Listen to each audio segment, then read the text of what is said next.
feel like this is all content that we should just put straight into the podcast. I didn't know if we were recording it or not, so I was treating it as if we were. Yeah. We've been recording. I just WhatsApp Ludo. I said we're going to miss Goldust here, so we just press record. Hello and welcome to our next instalment of the Qualified Tutor podcast. Today we're going to be doing things a little bit differently. We're going to have a sort of discussion today. Myself, Julia Silva, founder of the QT, and Matt Mazur, director of Turtle Dance Music and founder of autismfriendlyshows.com. Matt is a wonderful performer. We're incredibly lucky to have him on the Qualified Tutor podcast today. And quite frankly, the list of Matt's skills is endless, from musician to teacher, author, performer, public speaker, turtle impressionist. Matt's energy and enthusiasm for his work really shines through in everything he does. And we are very delighted to be joined by you today. Hello, Matt from New York. How are you doing? I'm doing great. I am working very hard to get people back to normal as possible. It's funny. We were talking earlier about, should people maybe step back and take a breath? And I would like to think of teachers as frontline workers in another way. While doctors are dealing with the crisis, teachers need to be on the other front line, or maybe the back line, or whatever you want to call it, making sure that kids are continuing to learn and grow developmentally. And I have a 19-month-old son. He's actually going to be 20 months in a couple days, and he's not in daycare preschool for the next 2-3 months, and I do wonder about the effects on him developmentally. So teachers are the people who keep people like my son growing and staying healthy. So that's where my head is at right now. I'm just trying to fill people with hope and just keep everybody continuing the work that they were doing before all this started. Julia, do you think this is you've had a similar period since the kind of the lockdown began? I think that's so profound, this idea that we're also frontline workers. And I think it's interesting to think what kind of input our own teachers' kids are going to be getting. Are they going to be sort of, on high speed? Are we going to be giving them extra input, or are we going to be worrying so much about other people's children that we forget to worry about our own? It's very interesting, this balance and this dynamic between being at home and ensuring that you're providing for the children that you teach when you're at home with your kids. But I want to ask you, Matt, how do you help kids? Explain to us, please, about your tactics, your strategies for making this difference. Well, here is the interesting thing. So I work with major library systems in schools and autism centers. Hi, friend. Hello. Nice to see you. Hello. Hello. By the way, guys, embrace it all. I've had dogs bark and babies crying in my streams. So. And literally the camera falling over. Yeah. Oh, Matt, now I really need to tell you, this is Danielle. Danielle is 8. Say hi. Hello. Hi, friend. So he is a little bit starstruck because we've been watching your show all day. Oh, as have I. Am I allowed to be starstruck as well, Matt? Yes. Yes. I think it's called shell-struck. Shell. Yes. What I do is, playing on that, I help kids come out of their shells. And that comes directly from my graduate work in autism intervention and early childhood development. And I work with major clients like New York Public Library. New York Public Library has over 88 branches, and Manhattan, the Bronx, and Staten Island. And these are all very different socioeconomic areas. I work with the Queens Public Library. I work with many of the major library systems across the Northeast and Mid-Atlantic. I perform with the governor and the first lady of Delaware and their state librarian, to daycares and schools and autism centers and camps. And I do like 550 shows, music concerts a year. And what is so interesting about live streaming, and I've thought about live streaming for years, because I would like to drive less and reduce my carbon footprint, and also reduce the risk that driving brings for my family, for the sake of and spend more time with my son, which these last couple weeks, I was supposed to be giving keynote lectures and being in Connecticut and New York State and all over doing shows. And now I'm just live streaming and then spending time with my son. And it's kind of bliss. It's amazing. It's wonderful. So what I do is I come in and I do 40-minute music concerts that are developmentally appropriate. They're free for families to attend. So think of a family living in a very affluent area who can pay for private music classes. They can pay for, the families who are coming to our shows are getting the same quality content for free. They're getting to interact and engage with other kids. Daycares, schools, places, they all come to the public library to see the shows. And I let the kids try out thousands of instruments. I have something called an instrument petting zoo, where I bring thousands of instruments to the library.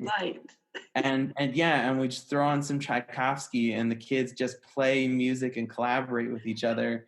And there's not an emphasis on what you shouldn't do with the instruments. If the kids break the instruments, I'm cool with it. I'll get other instruments. Like, it's more of an emphasis on exploration and discovery and connecting with other people. So what launched me into live streaming, as opposed to other years and times when this has been available, I didn't see the phone or the live stream as being a way to connect people like our live show does. So as someone who's a new parent, whoa, it's hard, man. It's hard being at home. I can't understate that. It is really hard to be a new and also being a parent who's stopped working, and my wife, I didn't understand, and now I'm understanding being home every day is so hard. It's really hard because you're like, what day is today? Oh, is it Sunday day? It's all a blur, So being able to get out of the house and like talk to other human beings and make music and perform and like get to work on those socialization skills are an integral part of learning and communication. So I essentially got my start. I went to New York University. I started off working in musical theater and working as a composer. And after college, I graduated during the Great Recession around 2009 to 2010. And that was the height of when nobody was hiring for anything. So I got my start doing children's music classes at a local YMCA. People loved it. It started off as 2 classes, and then it evolved into like 10 or 20 classes a week because people were so blown away. And I was like, oh, I should probably study early childhood development and really know what I'm doing. And I was also working with several students who had autism. And I said, I would really like to learn more about this. So I got a degree at a new program at a state college, and graduate degree in autism and early childhood development.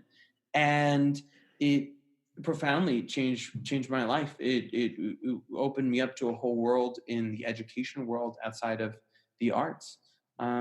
And now I started out with what was like 2 classes at a YMCA to doing 550 shows a year through my own company and my own work, and I'm telling my own story. And it's been absolutely incredible going from a place where people were like, that won't work, get a real job, go become an administrator, go become an accountant. My mom wanted me to be an accountant. I hate accounting. I'm terrible. That's not the first time we've actually had that on this show. Let's hope that's not a pattern of this, actually. Yeah, and I want to remind you also, Matt, Ludo and I interviewed a good friend of ours, Fran, who's a fantastic teacher, and she was at drama school, and she said she was crawling around on the floor pretending to be a cat. Yes. And she said, what am I doing? Yeah. And because she'd had a taste of education and she felt that was so much more meaningful. And so she took all of her dramatic skill and she performs in the classroom instead. And it was 10 times more powerful. Yeah.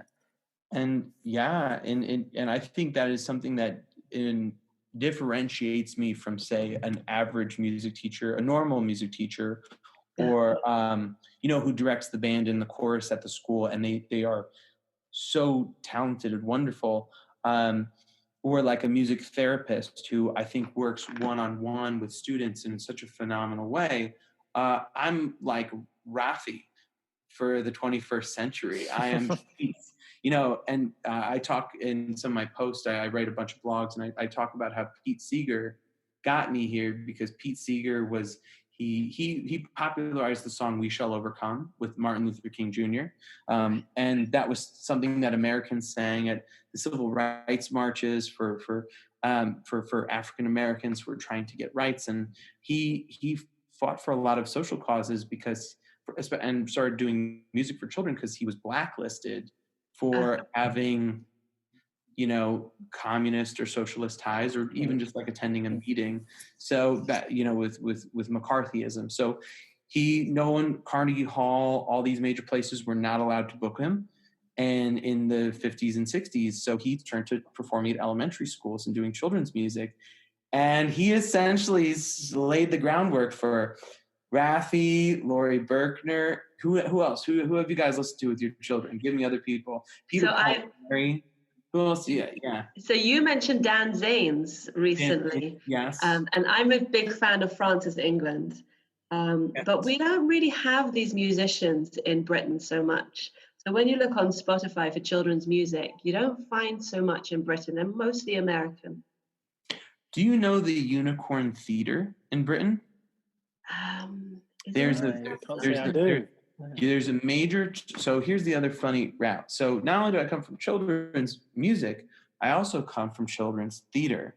And the other thing that got me started was I saw how seriously the British and the Danes and the Australians invested, and the Scottish invested in children's theater. And they were, in around 2010, 2011, I was seeing wildly creative cultural works. The other thing that launched me into working with kids with autism, there's a British company called Oily Cart. And I met the founder of the company when he was here in New York City at the New Victory Theater. And he was like, "Oh, you should go do this here in America. You should do this." And I was like a young guy, 22. And I was like, "Really? Shut up." And he's like, "Yeah, this is how I started and how I did." And he wrote, I have his book somewhere around here, but he created a way of creating music and theater for children with autism. And his stuff was wildly innovative. I mean, he would do performances in a swimming pool, and the kids with muscular dystrophy and disabilities would go into the pool and they would play instruments and have glowing lights in the pools. I mean, it was out of this world. He did a show where they hung up chairs from the ceiling of an arena theater, and the kids would swing, like 6 kids at a time, would swing in these chairs with their parents and family as aerialists would do aerial acrobatics and tricks in the air, like Cirque du Soleil and stuff like that. Matt, are you saying this is going to be the format for your next shows? I'm just saying. There were a bunch of roads that led me to here, and it is my wildest dream to be doing something like that, because I'm an artist. I'm a musician and an artist first and foremost, who fell into education and running a small business. Mm-hmm. So and here I am, and I've done things that are beyond my wildest dreams. So doing a show in a swimming pool and doing a show. Look, I'm going to tell you guys something crazy, super crazy. I met a librarian from Japan who saw what I was doing at the live streams and had said, "Hey, could you do a show for our library in Japan in like a week or two?" I was like, "Yeah." Yes. Awesome. I couldn't have 15 years ago, but I can now. Yeah. Like, I don't have to get on the plane or anything, like I don't have to leave my family. Like, that's great. I performed for an American military base in Japan. I met someone on the train coming back from doing shows in Washington, D.C. And I was talking to this gentleman on the train. His brother had been in the hospital, and he's like, "Oh, I'm in Washington, D.C. because my brother is sick, and I'm a librarian in Japan. We just got to talking on the train. And, this was like 2 years ago. And then he just reached out to me after all this started with the quarantine. And he's like, I saw your live streams. Our library's closed down. Would you do something for us? And I was like, yeah, absolutely. That'd be amazing. Isn't that great? Two things that occur to me. Number one, Matt, that story about being on a train and how every time you show up and you're authentic and you're present and you bring all your energy to the conversation, you're sowing a seed and you don't know when it's going to come back or in what way, but that's how the goodness gets spread, right? And then the other thing is, you describe this guy really pushing the limits with the swimming pool and the chairs and all of that. And I could imagine that you were just describing an art installation or some sort of experimental theater, but you weren't. You were describing a therapy that was enriching the lives of special needs children. And so one of the things that we talk about in Qualified Tutor a lot is how tutoring is a small job, right? People tend to do it alongside a full-time job or in between jobs or whilst they're studying. And you could just as easily work in a bar, and not at the moment, but there are lots of jobs that you could do that are just less meaningful. And there's something gorgeous about being able to have a job that is stimulating, but also that's meaningful. Yeah. Well, jumping off that, we were talking about your I had tutors growing up. I had a ADD and ADHD. I was a very hyperactive boy.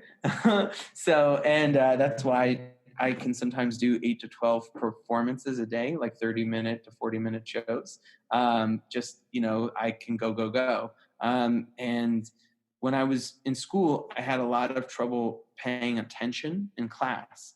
I have a really, you guys are here really, yes. My cheeks are getting red. Oh my goodness. In high school, so freshman year, I was very, very, very insecure going to a new high school. And I was in this Spanish class and, my cheeks are getting so red. I've only told my wife this story.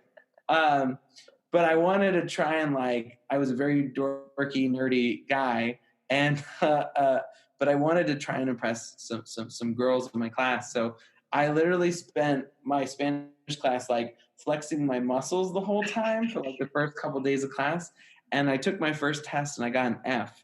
So I sat next to a really cute girl, and I was so I had to go back to Spanish 1. I was like, oh no, I failed out of Spanish 2 because I was flexing and trying to too interested in other things. Yes. Oh, so embarrassing. I'm so grateful I have my wife and I don't have to date anymore. Dating. I'm so much happier being married and all that. But so when going back a little bit further though, I had a lot of trouble with beyond girls and things like that. I would have a lot of trouble paying attention in class and listening. So I would take early math in 7th and 8th grade, and I was falling behind. I was writing notes to kids and passing them in class, and doing things that normal teens and kids do when they want to try and make friends, and school is lame, whatever, and I had this tutor named Mr. Schuler. I believe that was his name. I can't believe I just pulled that out. Mr. Schuler, he was a basketball coach, and on the side he would tutor. And so he showed me everything I needed to know for intro to algebra and, got me back on track. And it was so rewarding to go back into class and be able to catch up with the work. And I can't tell you how humiliating it felt when we would take tests and I just wouldn't know what was going on. I would, when I was younger, I needed a manager. That's what I just needed, like a good business. They're called a mentor, Matt, and they do exist, I think. And I can I can I have the energy. I can do a million different things, but my wife is now my quote unquote manager. She's like, here's your schedule for the day. This is what you're doing, and stay on track. And, so one other thing we do is social emotional. And, you know, like with tutoring, it can be very depressing and sad to not know what's going on in class and fall behind. And you're like, well, I'll just check out. I don't need to learn any of this. I could become an Instagram star or whatever, you know. You know, and I post a really funny TikTok and my life will take off. No, Yeah, it's like, that's the dream. That's the American dream. you know, so. So Matt, just going back to the tutoring, as you just mentioned there, how do you think having a tutor impacted you as a student? What kind of effects did that have on you as a student? Well, I don't have it in front of me. I did have an SAT tutor also, who gave me a copy of The Places You Will Go by Dr. Seuss.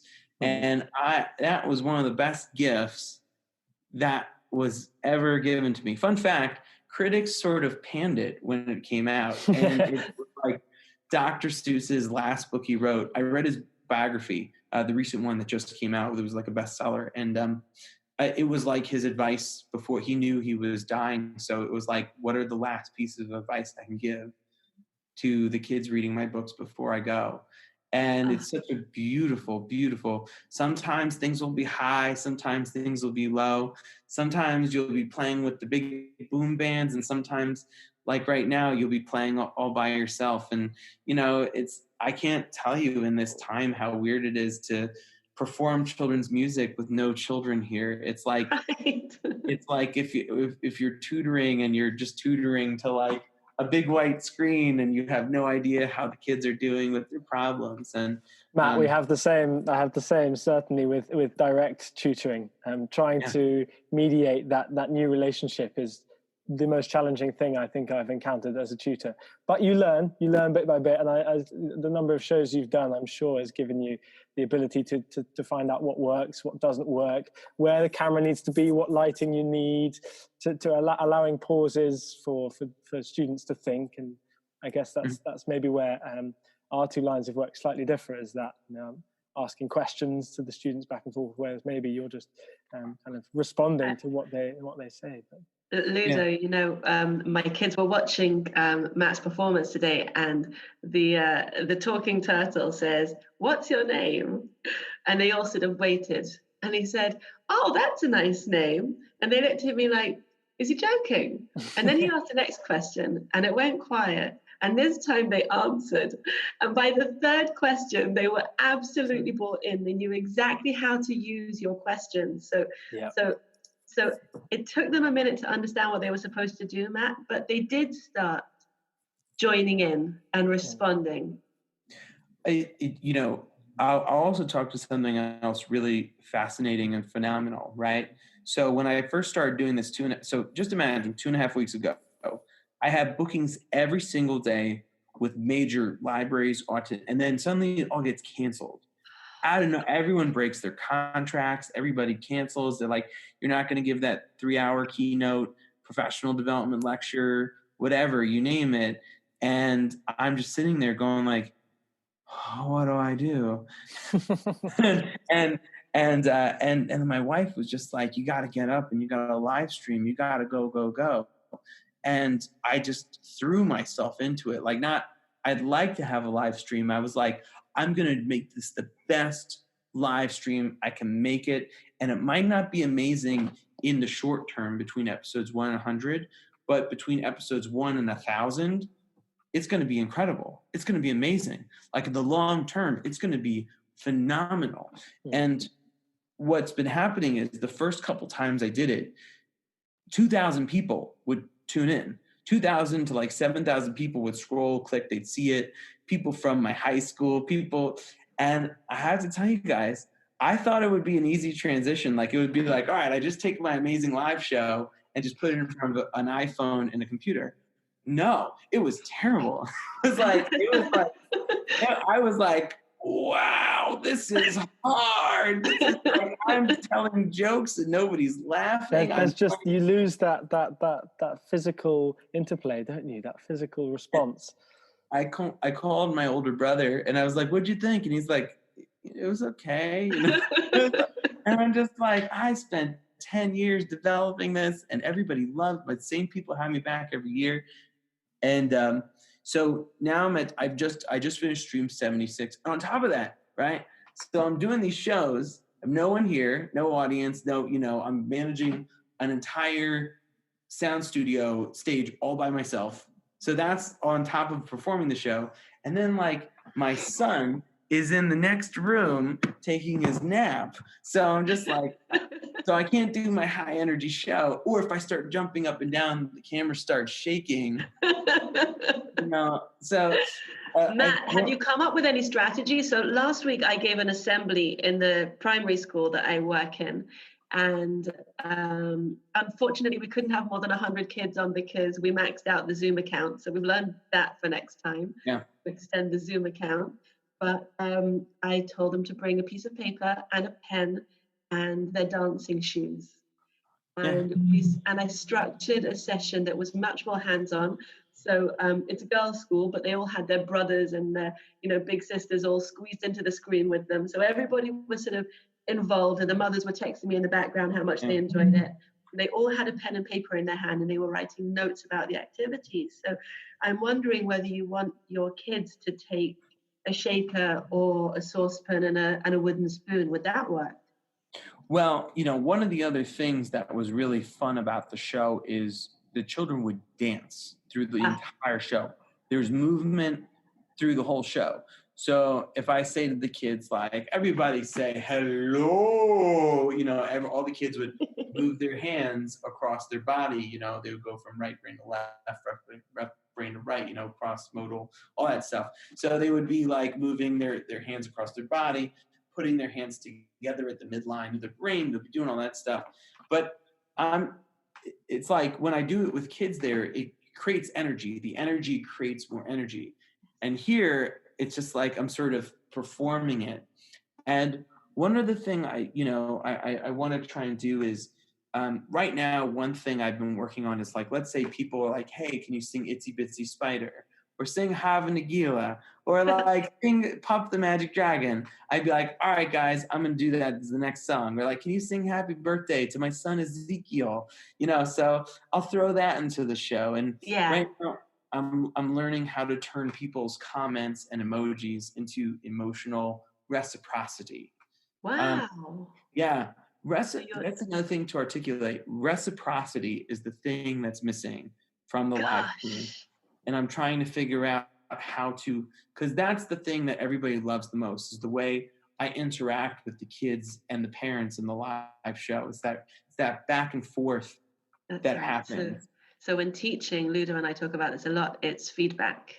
So children need feedback from their tutor. That's where the magic happens. You've achieved this, and now I need you to take you to the next step, and that's that. And that give and take, that back and forth, focused on the thing that you're working on together. So in your case, music, and in our case, maths, is always going to be where the magic happens. The reciprocity is where the magic happens, the relationship. So we have to find a way to hold on to a relationship during isolation. But one thing that's definitely happened is we've discovered how precious it is. Yes. And I would also say one other challenging thing to put out there. So I also work with a lot of autism centers and students with autism, and those shows are very different than what I'm doing right now.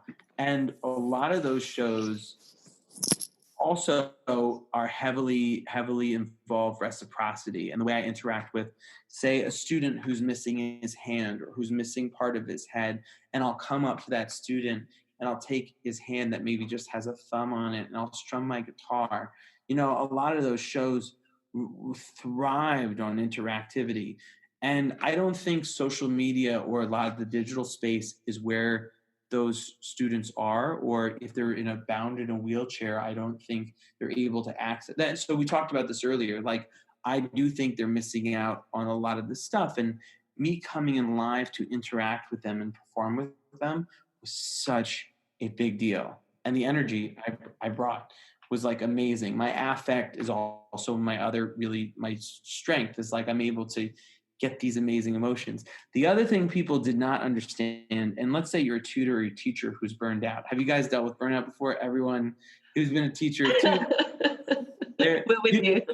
You could claim there's no such thing as burnout, but it happens to everybody. You know, happens the trick gradually. is to keep going. Yeah. And you just Rest gotta and get up. So, and especially working in autism and special education burnout, it's real. It's like it's a sprint, it's a race, it's a marathon. It can be really exhausting. So, and there's a lot of turnover in special education sometimes because of it. So, I come in and I'm like the support staff for the support staff. And I sort of remind everybody why they're there and why they're doing this. And it's like a gift and it's like a cathartic sort of emotional event. You see the kids come out of their shells and come to life, and it gives everybody like a boost of energy. So that's really the place where I come in doing my work. Yeah, it's just like kind of riffing off that completely is what do you think, what are the top 2 tips you think you could give kind of younger people, perhaps in your line of work or just those in education, for online education? What 2 tips do you think you've got that you've learned from what you've been doing on how to make it successful? I have a really simple tip that should make you laugh. Are you ready? Yeah. See this thing on your phone that says "Do Not Disturb"? Put it on, so when your mom calls you in the middle of the stream, it doesn't stop the stream. So being like at 12 o'clock, how you doing, honey? Are you doing okay? So, and then also it says phone allow calls from everyone. Put it on Do Not Disturb and hit allow calls from no one. and another thing also it's cool is I think you can schedule the Do Not Disturbs to mesh up. So that's just like a practical technical thing, because I can't tell you, I was watching someone do their bar trivia. They do an amazing trivia show, like hundreds of people showed up. It was amazing. And he's doing it and then suddenly it quits out. And I was like, wait, everyone's like, where'd the host go? Where'd the audio go? And he comes back in, he's like, all right, here's the answer, everybody. And he like had to jump back in. But I felt for him. So those things no distractions happen. Then is the first one. Yeah. My web developer said everybody understand that the internet has slowed down because everybody across the world in this unique scenario is using the internet. So if there are glitches and blips in your live stream, it's okay. The other thing is there are technologies that will help you with that. And I've read several blogs. I've taken courses on Udemy and Coursera about live streaming. And this is also where income inequality comes in a little bit.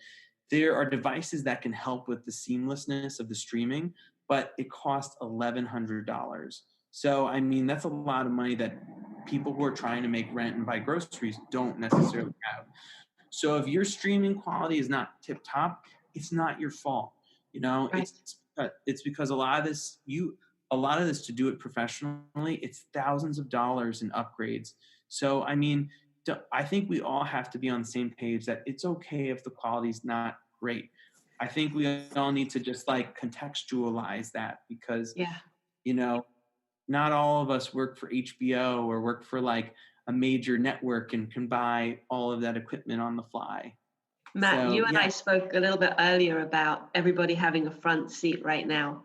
And I don't want to hear from HBO. I want to hear from you. And I want to hear from the guy with the trivia. We want to hear from each other. And so you said something recently in a post that I read. You said that people have to be willing to post even when things are raw and not perfect and just show up. And that's what this time seems to be telling me. It seems to be telling me that don't be shy. Just share. I have another thing that goes back to what I'm doing. So I was saying earlier, 7,000 people tuning in. It wasn't great. What's happened is that now the same 7 to 20 people are showing up every day for the live streams for like the 3. And here's the thing. Those are the people who want to be here. Those are the students. Those are the people who really care. The 2,000 people, the sort of click gold rush, whatever, everyone's home, doesn't know what to do. Don't worry about that. Make it amazing for those 7 to 20 people, the 7 to 100, whatever people who are showing up every day, and listen to them, take their comments. I'm doing, I'm trying to schedule Skype calls to talk with those families and say, hey, what are we doing right? What is working? What's going right? And another thing that's also sort of that I think they really appreciate is if those are the people who are like, it's my son's birthday today, or can you sing Itsy Bitsy Spider? And I'd be like, absolutely. This is for you, Lila. Here we go. Itsy Bit. And those are the people who show up every day because, how do you listen through technology? How do you create reciprocity through the technology? And by doing this 76 times, next Tuesday at 3 p.m. will be my 100th live stream. Amazing. In the last 3 weeks, it's incredible. So I just think it's you just got to try out a bunch of things and experiment and see what works and what doesn't. And if people from your life tune in and say, oh, that's terrible, like, oh, that doesn't look professional at all, just ignore it, keep going, keep showing up. Those people can tune in 100 streams later and be like, wow, this is amazing. Actually, this is incredible. This is great. One other thing to give some people some hope. My calendar was completely wiped clean. And next Friday, I already have 2 engagements that came back to me and said, hey, we like to go digital. We like to go to live streaming. Mm. You make videos for us. I don't have a camera. I can't make videos for our Facebook page. I'm not as savvy with the iPhone. Could you make some music videos just so we can continue engaging with our patrons at our school and our library? So there is hope. I want to also tie back to one other thing. Again, the first 60 streams, there were streams where it rained on my parade. I finished the stream and I was like, okay, oh, that was terrible. You're like, what's it's all falling apart. Oh my goodness. As soon as I started integrating the gear and I started building a professional studio, and my wife worked with me for 3 hours one night instead of watching Netflix. Instead of watching Tiger King. that's a sacrifice. And I feel amazing now that I'm doing the streams with all of this, and we're going to keep developing and being creative and just making work. And the thing I would say is I think there's a time, like yesterday I did trivia. I think that was very mentally healthy to do. I think there's a time and a place for it. And then there's a time and a place for the 3 hours to build a home. A home teaching studio. Now, Matt, we don't want to go through this wonderful chat with you without tapping into your knowledge of music and education. And it's something that Julia and I are certainly very interested in. Julia taking up and mastering the guitar so that she can obviously integrate that with her sessions. And I used to play the trumpet, so who knows, maybe that could come into my sessions as well. But Matt, we need to ask you, what do you think is the power of music in education? One more thing. The power of music. Let's just also one more thing about live streaming. If you use copyrighted material, they will shut off your stream in the middle. So I was like, I can share like, hey guys, I want to show you this beautiful song by the Beatles or this thing from YouTube or whatever. They were like, you're using copyrighted material, shut you down. Yeah. I don't know why that is. That is a thing. So just be aware of that. We tried doing karaoke with everybody. We were like, hey, if you type in a song, we'll sing karaoke, and they shut us down. Wow. So we can't do live streaming. Matt, do you know that we have beautiful music on our podcast, and it was written by Luke, who you were talking about earlier in Australia. Luke Tierney is a fantastic musician. So you should ask him to treat you to some original music. We're going to be speaking later tonight about that exact topic. So but so the question was, where does music play a role in education? I think it goes back to that idea about support staff, being support staff for the support staff. Yeah. The teachers in the classroom make school a stable place. They make it a home away from home. They make it a place.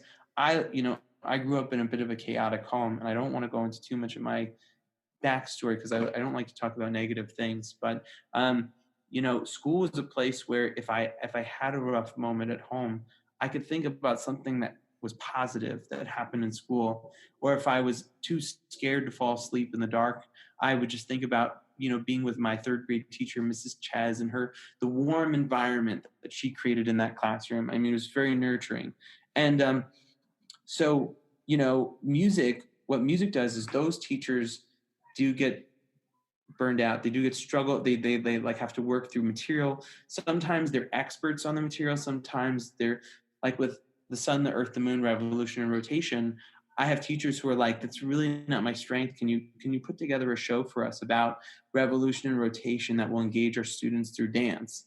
And it was a huge hit. We got booked by entire statewide library systems. We had hundreds of kids at the show dancing, doing the difference between revolution and rotation with their bodies, and like one revolution around the sun, and rotation as you spin on an axis. So, music, what music does is it like shows kids, if you think school is not awesome, you just haven't seen it in the right light. We're telling you, learning is like the most incredible thing you can do. Music is just a doorway into how incredible learning is. And it's just, I don't see it as like, you could look at it as a supplement, but I think it is just like a foundation for loving lifelong learning. And I think that's the goal of education, is to be lifelong learners. And look at this situation. And this goes back to our initial thing. If you're not willing to learn in this time, this could be like a renaissance. People, I'm trying to ask people in my shows, I'm like, what are you guys reading right now? I am working through Hans Christian Andersen's collected works. And I'm just reading one story a day to my son. And it's like, this could be like an entire renaissance of learning. A re-renaissance, yeah. We've having had one already. This needs to be a second one, doesn't it? Yeah. Yeah, and two other things with this, two other silver linings. This might be great for reducing our carbon footprint. Who knows? Yeah. Like, everyone's not driving and flying. Maybe some ecosystems will regenerate a little bit. Yeah. Who knows? And then a third thing is, before this all happened, everyone was very worried about automation.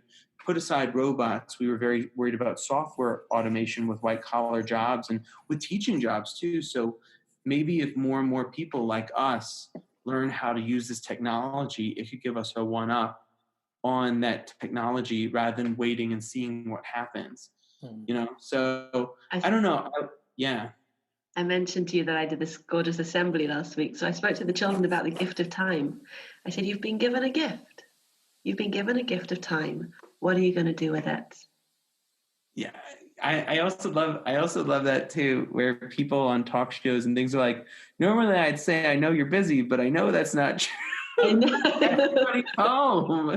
There's nowhere we could go. No, I know. And now if you don't want to go to an engagement, you have to make up some Zoom conference that you're going to. You can't say that I'm popping out to go and see so-and-so. One thing I would, talking to Luke and a few other people from our online course, I would like to attend more online meetings and gatherings and places. Right now, I've been focused on learning what's called mindstorming, where I'm sort of off on my own, learning how to do stuff. Yeah. And I would like to come back to some groups and with collaborators and people and share the information I've learned and learn from what they're learning, kind of like what we're doing right now, which was why I was very excited about this podcast and this interview. I do want to put something out there. It's here in the U.S. in New York City, it's 3:40, and I do think at a certain point I need to take over for my wife with my son. We're doing the thing. So I'm sure your wife would have would have an amazing amount of advice to give us as well. But Matt, what's the thing that you haven't told us yet that you're desperate to tell us? My wife is a chef who also works with people with adult women with autism. She teaches them skills related to cooking and related to healthy eating. And she talks about, my wife went to culinary school and she's like, knows everything there is to know about food. She's absolutely incredible and amazing. And we met because her brother has autism. He's 39. And we wrote a book together called Scrapp's Big Adventure. So the book has completely sold out of all the copies. We sold like 200 copies of it, which is I think very exciting, going from zero to like people like want to buy copies of our books.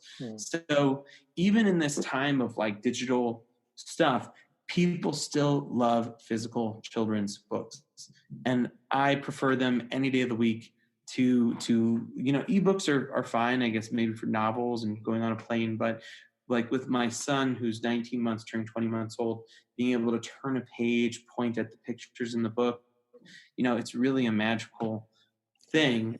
And that's something I was talking about heavily before all this stuff happened. And so it was a big, major revelation that, and I think something that Seth and some other people talk about with book publishing, I do think that there is still a place for physical books. It's really interesting. There's an amazing company called The Book People, which is unfortunately now closing down.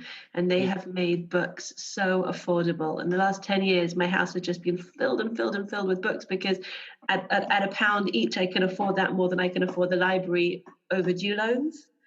And they're and they're closing down, and it breaks my heart. But I just recently wrote a blog about how, you're worried about books coming from the library with coronavirus on them. Yeah. You can order yourself a new book and it will be on your shelf forever. So it seemed like an amazing opportunity, but they're closing down. Well, and for some of us, and another reason I say I wish the library was here, 2 reasons. Yeah. First off, I think the serendipity of the library is far more beautiful than Amazon. Amazon is wonderful in a practical sense. Right now, it is serving as kind of a lifeline if I need stuff. But like the library, you could discover a book you might never have read. And the second thing with the library is some of us are still, we got to live within a budget. And, I can't afford to buy $20 at a time. Books are beyond the words that are written in them. As Dr. Seuss said, each page in a book is equivalent to 2 to 3 chapters in an adult book, with the amount of thought that goes into it. Yeah. So to be able to access books for free from the library has been a lifesaver for me since I've been in graduate school and undergraduate. So yeah, and by the way, when I was struggling to find work in the recession, the library got me back on my feet and got me to where I am today. So if it's my turn, what are you going to do when it's your turn? And it's my turn right now. So I got to get up and I got to get the libraries working again. And I got to get the schools working again. And this is like that question, what are you going to do when it's your turn? And right now it's our turn. Stunning. Absolutely stunning. Wow. Look at that. Ludo, are we going to play out with Matt's version of 500 books? We certainly could. Love that one. I think that was, thank God that we've kept you just on for that final bit, because I think that might have been the most amazing and visionary thing that you said so far, Matt. So thank you very, very much. Matt, I'd just like to say a huge, huge thank you to you for finding time to talk to us. You're a wonderful, wonderful communicator. And I think that we could do probably another 6 of these back to back. But we have lives to fulfill and you have commitments to fulfill. Just looking ahead, just very briefly to next time, we're going to be speaking to someone we've already spoken to on this show, Daniel Sunshine. Again, we think we're going to keep the roundtable format. It seems to work very, very well. Ideas can bounce off each other and we're hearing different voices continuously. So that will be on online tutoring and how we have found that, myself, Daniel, and Julia. So please tune in next time as well. But Daniel, we're going to say thank you now, and we will be playing out with 500 books. So thank you very much, Matt. Daniel. Thank you. Thank you guys so much. Thank you. See you. Bye.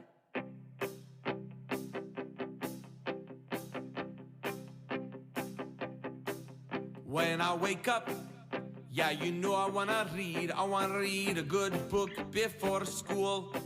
And when I'm at school, yeah, you know I wanna read. I wanna read out loud with my teachers and friends. And when I come home, yeah, you know I wanna read. I wanna read to my entire family. And when I come home, yeah, you know I wanna be the boy or girl who brings a good book home with me. And I wanna read 500 books, and I wanna read 500 more. When I have read 1,000 books, then I am gonna read 1,000 more. Yada-da-da, yada-da-da, bum-bum-bum-bum-ba-rum-ba-rum-ba-rum-ba-bum. Yada-da-da, yada-da-da, bum-bum-bum-bum-ba-rum-ba-rum-ba-rum. Thanks for listening to the Qualified Tutor podcast, where tutors share their expertise to support the tutoring community. We're always looking for motivated tutors to interview on the show. If you'd like to be part of the conversation, get in touch at podcast@qualifiedtutor.org. We'd love to learn from you.